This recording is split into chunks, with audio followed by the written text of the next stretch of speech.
Hier soir, Friedrich Merz a fait l'effet d'une bombe en tirant le frein d'urgence dans la crise du gaz. Mais au lieu de résoudre enfin cette catastrophe, il a ordonné de tout simplement étouffer le sujet.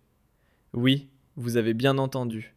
Merz a officiellement interdit tout débat sur la crise du gaz, et pas seulement pour quelques jours, mais jusqu'à la fin mars.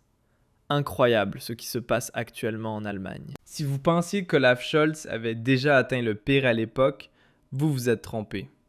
Avec le chancelier Merz, l'incompétence franchit un nouveau cap. Restez bien jusqu'à la fin, car je vous révélerai même une deuxième bombe que Merz nous cacherait. Avant de revenir sur ces déclarations hallucinantes, jetons un rapide coup d'œil à la situation actuelle de l'approvisionnement en gaz. Dimanche, nous sommes passés pour la première fois sous la barre des 27%, ce qui nous place à seulement 7% de la situation de pénurie critique. Et je vais vous expliquer tout de suite pourquoi ces 7% ne signifient en réalité presque plus rien. Je vous affiche encore une fois le graphique actuel de la Dr Vière. Au passage, salutations à vous. Ce graphique montre l'atteinte du seuil des 20% et celui des 10% dans 3 scénarios différents. À 20%, on entre dans la pénurie avec rationnement. Et à 10%, ce serait le scénario catastrophe avec un arrêt total. Les 3 scénarios sont les suivants. Le scénario normal, en bleu, si tout continue ainsi.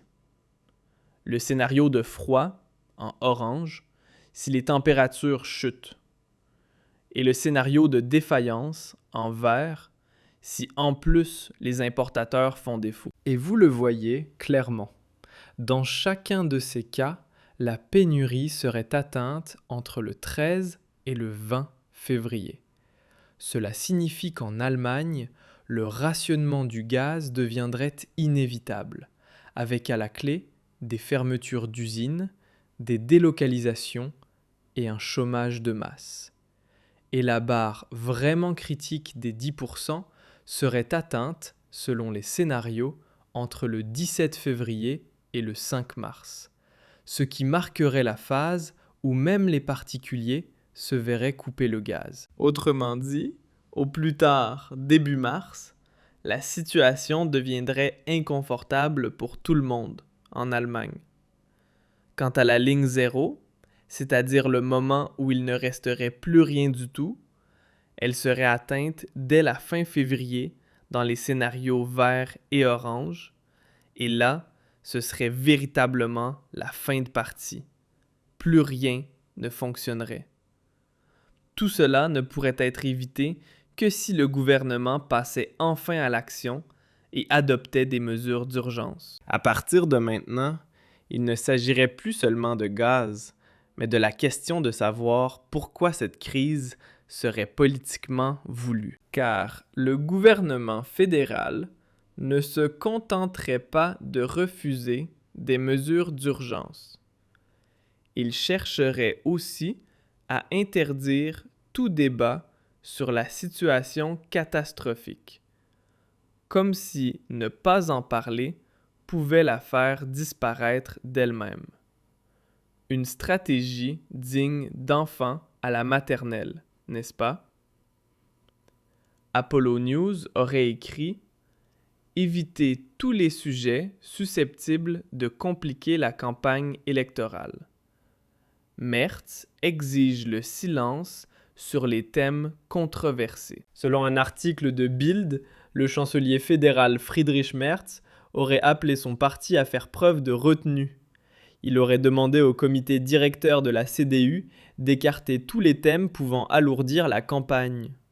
Pendant ce temps, le secrétaire général de la CDU, Lindemann, verrait dans le printemps le moment idéal pour lancer un vaste programme de réforme gouvernementale. Après consultation des instances du parti, Lindemann aurait déclaré lundi que cette fenêtre d'opportunité devait être utilisée et ne devait en aucun cas être laissée passer. Alors, mes chers spectateurs, que peut-on encore dire face à cela? Au lieu de résoudre la plus grande crise gazière de tous les temps, le chancelier Merz préfère en interdire le débat, parce que la campagne électorale lui semble plus importante. Selon cette logique, il n'existerait qu'une seule solution immédiate et durable: rouvrir le pipeline Nord Stream encore intact. L'Allemagne recevrait alors instantanément suffisamment de gaz russe au point d'importer de nouveau plus que ce qu'elle consomme. Et le plus incroyable, c'est qu'une majorité existerait même au Bundestag pour une telle décision. Si la CDU déposait demain une motion en ce sens, l'AfD voterait aussitôt pour, et le pays serait, selon ce discours, sauvé. Mais la conséquence serait aussi l'effondrement immédiat du gouvernement, puisque le SPD quitterait la coalition. La fameuse barrière contre la droite serait le seul ciment de cette alliance. Imaginez alors le chaos total en pleine campagne électorale en Rhénanie-Palatinat et dans le Bade-Wurtemberg, si le gouvernement s'écroulait avant mars. Ce serait le pire scénario pour Friedrich Merz. Et c'est précisément pour cette raison, affirme le narrateur, que le chancelier aurait ordonné d'éviter tout débat susceptible de mettre la campagne en danger, même si l'Allemagne devait souffrir entre-temps de la crise du gaz. On en arrive ainsi au point décisif. Les élections compteraient davantage pour Merz que l'avenir du pays. Il accepterait consciemment la catastrophe énergétique pour préserver le calme politique. Une accusation lourde, présentée comme la preuve d'un gouvernement agissant contre son propre peuple. Trahison nationale, disent certains. Mais est-ce encore justifiable? Et voilà le sujet le plus explosif, ce que les médias seraient accusés de taire.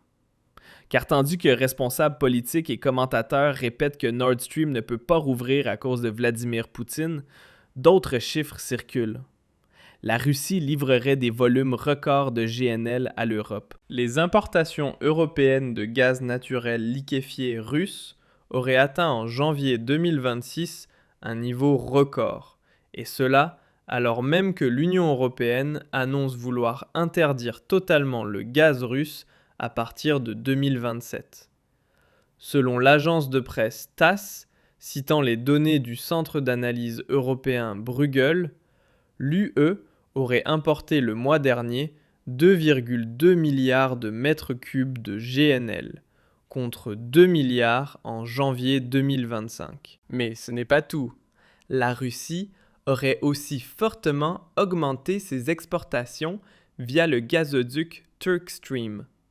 Les livraisons de gaz vers l'Europe par cette route, passant sous la mer Noire, auraient atteint 18 milliards de mètres cubes en 2025. Et pendant ce temps, on expliquerait aux Allemands que Nord Stream serait intouchable, alors que certains affirment qu'il pourrait éviter une crise majeure. Pour beaucoup, cette situation semblerait incompréhensible. L'Europe importerait davantage de gaz russe par d'autres voies, tandis que le débat resterait bloqué en Allemagne. D'un côté, des volumes records de GNL arrivent en Europe, et le gaz continue de circuler via Turkstream. De l'autre, la crainte grandirait que l'Allemagne se dirige vers une crise énergétique sévère sans véritable discussion publique. Alors, simple stratégie politique ou décision contestée? Donnez votre avis et dites-moi si vous voulez que je continue à... Hier soir,